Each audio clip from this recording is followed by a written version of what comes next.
Hey, quick question. What's the difference between you, a plant, and a mouse? Okay, this might sound totally stupid, but bear with me. You might think, well, we're so different that, of course, everything is different. But in fact, in many ways, we're all very similar because we all evolved from a common ancestor.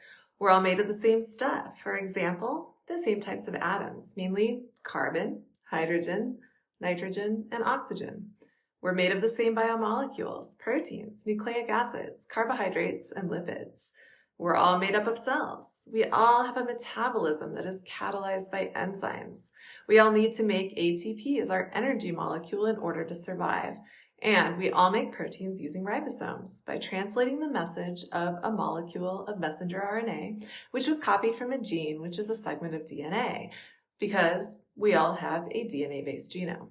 Oh yeah, and we all use essentially the same genetic code to translate those proteins. So, why is it that we look and behave so strikingly differently from a mouse or a plant? Well, the answer is in that DNA-based genome that we just mentioned.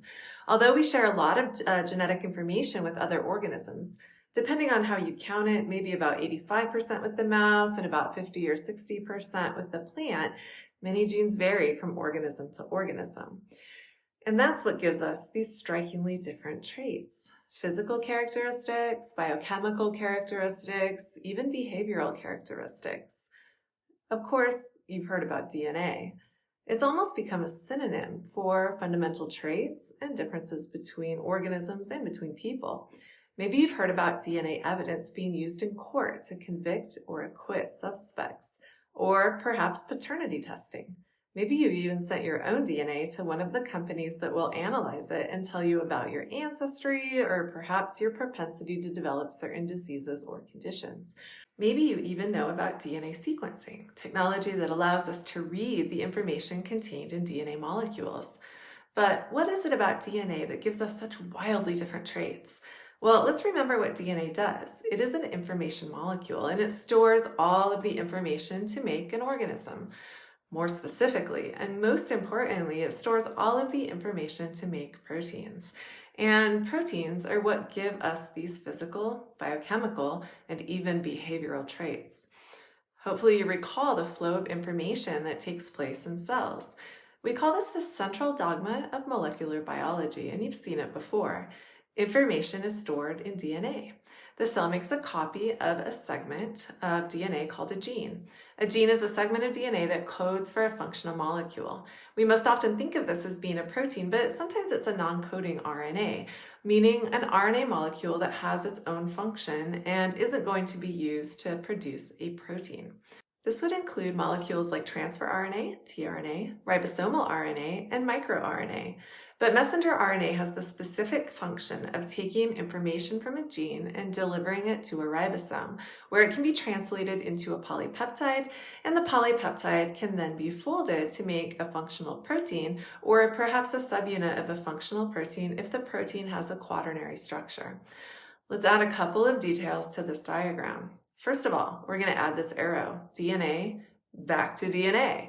This represents DNA replication, and this is a fancy way of saying that DNA molecules need to copy themselves when a cell is ready to divide. Each new baby cell needs a copy of all of the DNA of the cell. Next, the process of copying information from DNA to RNA is called transcription, so we'll put this here.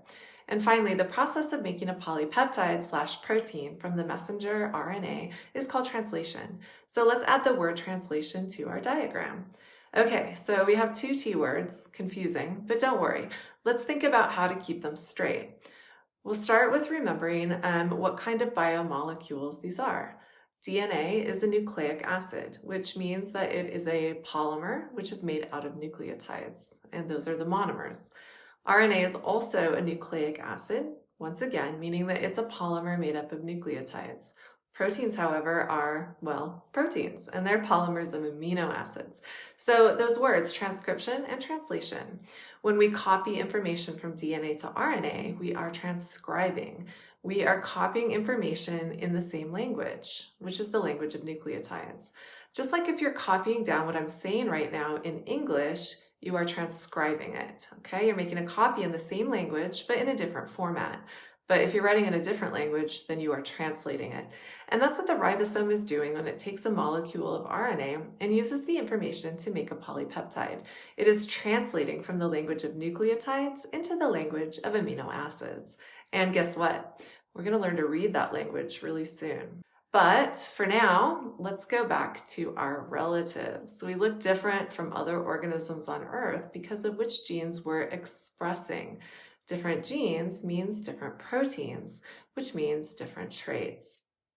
But of course, don't forget there are similarities as well, profound similarities, and those similarities are also encoded in DNA. Next time, we'll look more closely at DNA structure because, like all molecules, this is key to its function.